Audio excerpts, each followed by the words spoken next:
Alright folks, so welcome to this second tutorial on how to use MCP. A lot of you actually asked to see practical use cases of MCP. Does this sound familiar? You know, you're busy vibe coding, you think everything is going well so far, cursor says it's done, and so you load up the page and you are greeted with something like this. Something doesn't look right, so what do? You open up your console and you're greeted with this. Even more logs. No problem, you say to yourself, I'll just go over the cursor and copy and paste all of this stuff, paste it here and say, fix this please. And then you hope that it ends up fixing it for you. Well, that might work for you, but that's pretty manual, right? But worse still, what happens if you do this? You're like, uh-oh, nothing's showing up in the logs. So what do? You scratch your head and you try to figure out what are the hotkeys to take a screenshot. And you find your favorite hotkey, take a screenshot like this, switch over back to cursor, paste it there, and you say, fix this please. What if I told you there was a way to actually automate all of that, checking the logs and taking screenshots and popping into cursor such that it fixes the issues without you having to do it manually? Well, that's what today's tutorial is about. So Browser Tools is a free and open source MCP server, and it allows you to do several things like check the consoles and logs to see what went wrong, or something doesn't look right, take a screenshot. I'll be showing you how to get it up and running in cursor. This will allow you to pretty much 10x your workflow. You don't have to do manual copying around anymore. You'll be able to allow cursor to handle all of this for you. So let's get started. You just have to go to this GitHub page here, clone the entire project. Git clone here, there, and then change and go into the folder. Once you're in the folder, and we're actually going to open this up in cursor, you will see that there are 3 directories. If you haven't seen my previous tutorial, do check it out because it helps you understand the building blocks of what an MCP server is. But I'm going to go straight into what you're going to have to do. So the first thing that you need to do is that you need to go to your Chrome browser and go to Manage Extensions. In this top right hand corner here, you're going to have to click Developer Mode, and this will allow you to load Unpack. Navigate to the Browser Tools MCP repository that you just cloned, and within that, click on Chrome extension and click Select. You will now have a Browser Tools MCP server, Chrome extension. Now that's step 1 done. The next thing you want to do is that you want to run the Browser Tools server, not the MCP server, but the Browser Tools servers. And I'll show you just how. Just run this following command. It will ask you whether you want to install the following packages. You can click yes to proceed. This will actually run a server on your local machine that will connect to the Chrome extension. If you switch back to your browser now, and you open up the console, you will now see that there's a Browser Tools MCP server. You can actually do things like capture screenshot, and you can verify that this is working. If you go back to cursor as well, you can see it's saying receive screenshot request and saving the screenshot to this location, and you can actually just open it up. So it's actually taking a screenshot for you. Now that you know that the functionality is working, so now you've got the Chrome extension running and step 2 is done. The third thing is to integrate it with your IDE, like cursor. This is where the MCP server comes in. What you want to do is that you go to cursor.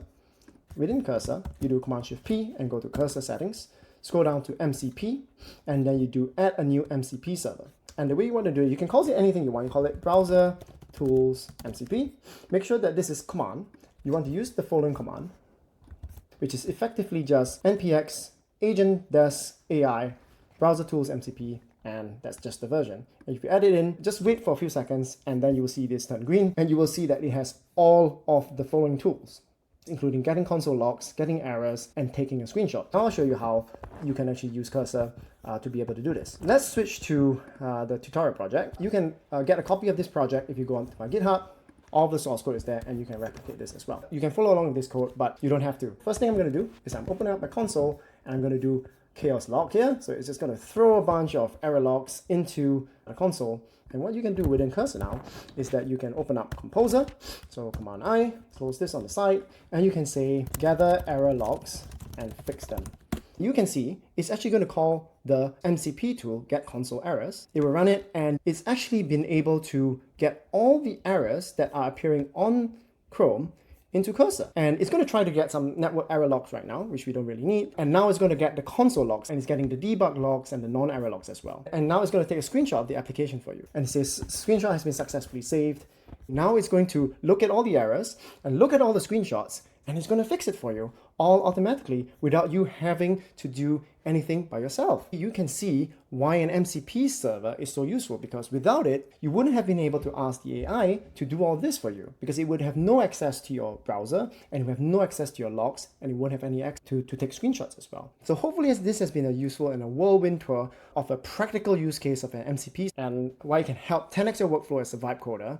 And hopefully this helps you understand a little bit about the hype of why MCP servers are useful. One of the bonus things that you can do as well is you can actually put this as one of your cursor rules. So you create a new folder and call it cursor, and then create a folder within that and you call it rules, and you just name this debug commands.mdc. And this will actually pull up project rules in Cursor, and you can give a description. This tool performs debugging steps for applications. And so what you can do is that you can do **.ts, right? So this applies to everything. And what you can say here is that when I say debug, gather console logs and take a screenshot of the app to help fix issues. All right. Now that you have this, you can actually, rather than specifying a long command, you can actually just say /debug, and it will automatically know that it needs to debug your application.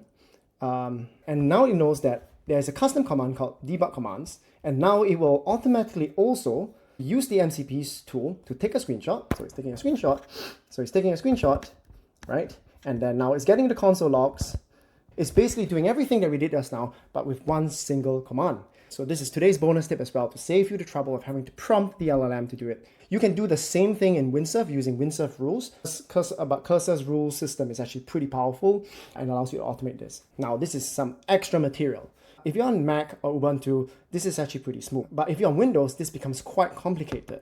If you're using Windows Subsystem for Linux or WSL on Windows, this actually doesn't work. If you go into Cursor and you try to put in this command, npx, it will actually not work. So I'm going to show you how to get this to work. So open up a terminal, right? So what you're going to do is that you're going to be compiling the server yourself. Go to Browser Tools Server, okay?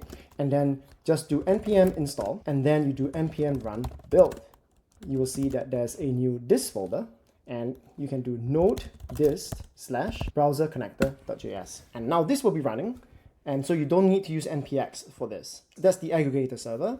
And now you want to add the MCP server. So now you open up another terminal, go to your Browser Tools MCP folder, and do npm install, same thing, npm install, and then you do npm run build. After you run npm run build, you will see the same thing. There's a dist folder, and within the dist folder, there's an MCP Server.js. You just type pwd to get the path, copy the path, and then add a new MCP server and call it Browser Tools MCP local. You're using a local build rather than using npx. Make sure that this is command, and now you type node, put in the path, and type MCP Server.js, which is the file. Now you have the MCP server loading locally, and you will be able to do exactly the same things that we saw earlier. So let's just give this a shot again, right?